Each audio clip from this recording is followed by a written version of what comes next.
Assalamualaikum warahmatullahi wabarakatuh. Di masa pandemi yang semuanya serba online, mulai dari pertemuan, pembelajaran, bahkan presentasi, membuat setiap lapisan manusia mempunyai tantangan baru dalam kehidupan. Dari yang tadinya serba tatap muka langsung, dialihkan menjadi via daring semua.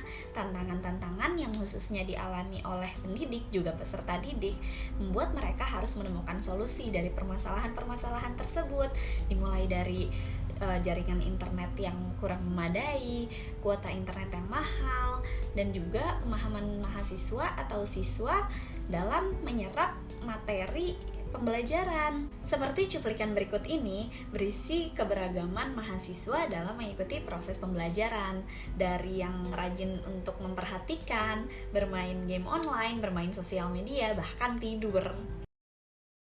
Oke, assalamualaikum warahmatullahi wabarakatuh. Waalaikumsalam warahmatullahi wabarakatuh. Oke, selamat pagi semuanya. Salam sejahtera bagi kita semua. Mas kalian kabarnya sehat semua kah? Alhamdulillah sehat, Pak. Alhamdulillah sehat, Pak. baik, Pak. Alhamdulillah, bagus banget.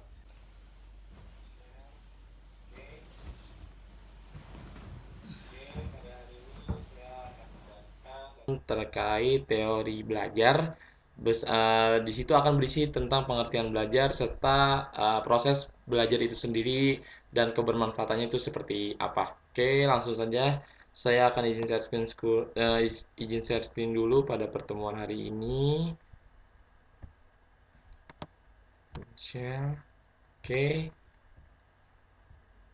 Oke, pada hari ini saya akan menjelaskan tentang teori belajar dan pembelajaran.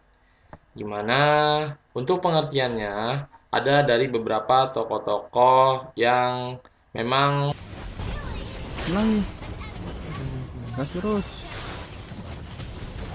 mantap.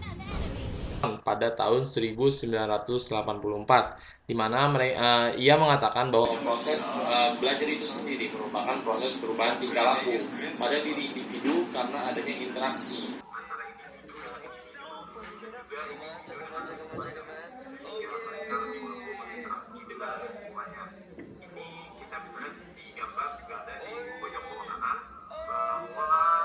Ada beberapa siswa atau murid yang sedang berinteraksi dengan teman sebayanya. Bisa dilihat perempuan yang sedang berinteraksi dengan teman laki-lakinya di belakang seperti itu, dan juga ada yang masih fokus terhadap kegiatan belajarnya. Lalu yang kedua, belajar menurut Warrington dalam Educational Psychology, bahwa belajar sebagai suatu perubahan di dalam kepribadian yang menyatakan diri sebagai suatu pola baru dari reaksi berupa kecakapan, sikap, kebiasaan, kepribadian, atau suatu pengertian.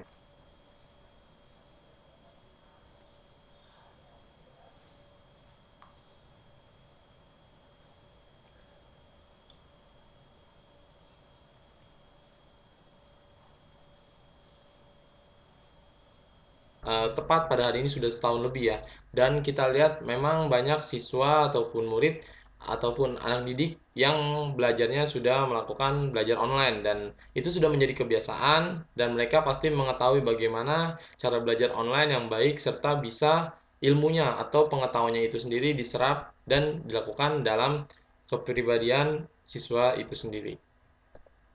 Nah, di sini ada belajar merupakan proses yang kompleks, di mana untuk pernyataan umumnya atau klasifikasinya bahwa belajar mengandung beberapa aspek, yaitu yang pertama, bertambahnya jumlah pengetahuan. Di sini tidak mungkin yang namanya belajar tidak bertambah pengetahuan. Artinya, ketika guru menjelaskan, di situ murid mendapatkan sebuah ilmu atau pengetahuan yang baru.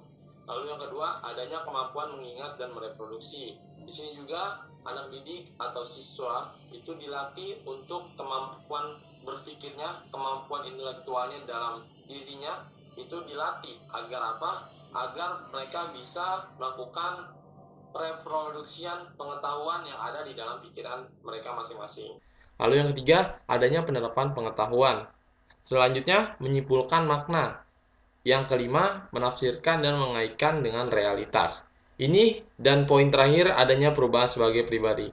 Dari ketiga sampai ke 6 poin tadi, ini sebenarnya bisa disimpulkan bahwa dengan adanya proses belajar dan pengetahuan yang baru pun itu masuk ke dalam diri siswa, itu nantinya bisa dipraktekkan dalam kegiatan sehari-hari. Misal, mereka bermain bersama temannya, melakukan kegiatan yang positif, artinya menggunakan bahasa yang baik dan lain halnya. Serta juga di sini adanya perubahan sebagai pribadi. Nah, di sini juga pasti kita mengetahui belajar itu mengarah ke yang lebih positif. Itu artinya kami mengharapkan, saya dari sebagai guru gitu, mengharapkan ketika setelah proses belajar mengajar nanti, para anak didiknya, para siswanya, para muridnya bisa melakukan atau bersikap setidaknya lebih baik dibandingkan sebelum mereka mengetahui pengetahuan baru yang disampaikan oleh gurunya. Mungkin cukup sekian untuk pertemuan hari ini. Apabila yang ada ingin ditanyakan dari anak-anak sekalian, saya persilakan mengenai teori belajar tadi yang saya sampaikan. Baiklah, saya bertanya. Oke, jadi pertanyaan saya adalah seberapa penting sih kegiatan belajar mengajar di sekolah itu? Ya, Terima kasih. terima kasih kepada anak Wawan. Oke, jadi kegiatan belajar ini sangat perannya penting atau tidak? Saya katakan iya. Kenapa? Karena ya itu tadi sendiri, belajar di mana ini dari Ganya sendiri merupakan perubahan perilaku, adanya perubahan perilaku dari pengalaman. Artinya mungkin ketika waktu masa lampaunya anak didik ini dalam belajarnya kurang baik, sehingga nanti pas hasil ujian akhirnya tidak baik juga, dan itu menjadi sebuah pengalaman bahwa oh ya, aku harus lebih baik nih di semester berikutnya misalkan. Nah, itu harus jadi sebuah pertimbangan juga dari anak didik itu sendiri, dan mereka mulai berpikir, oh iya, kalau misalkan belajar saya tidak baik, maka nilainya pun tidak baik. Nah, itu akhirnya pada kemudian hari ketika belajar online lagi sama gurunya begitu, dia bisa melakukan kegiatan belajar itu dengan baik, sehingga pada akhirnya yang diharapkan oleh anak didik itu mungkin nilainya jauh lebih baik dibandingkan masa lampaunya. Begitu kira-kira penjelasan singkatnya. Oke, baik Pak. Terima kasih banyak atas jawabannya. Ya, sama-sama. Mungkin tidak ada yang bertanya selain tadi anak Wawan yang sudah bertanya. Terima kasih. Untuk anak-anak yang sudah hadir juga terima kasih telah mendengarkan materi ini. Semoga materi ini dapat dipahami dengan baik. Cukup sekian, saya akhiri. Wassalamualaikum warahmatullahi wabarakatuh. Waalaikumsalam. Waalaikumsalam.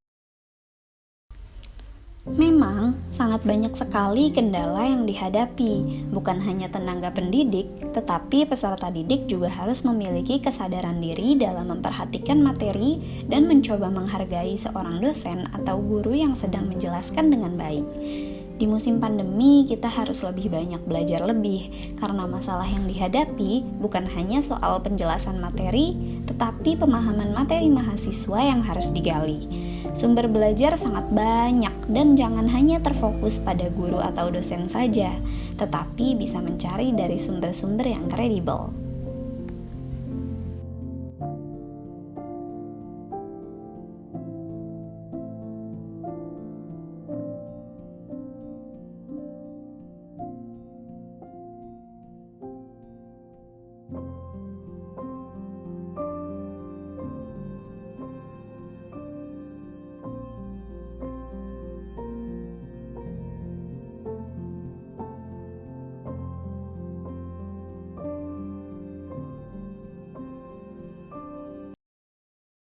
Semoga di musim pandemi seperti ini kita semua bisa menjadi pelajar yang berkualitas dan lebih baik.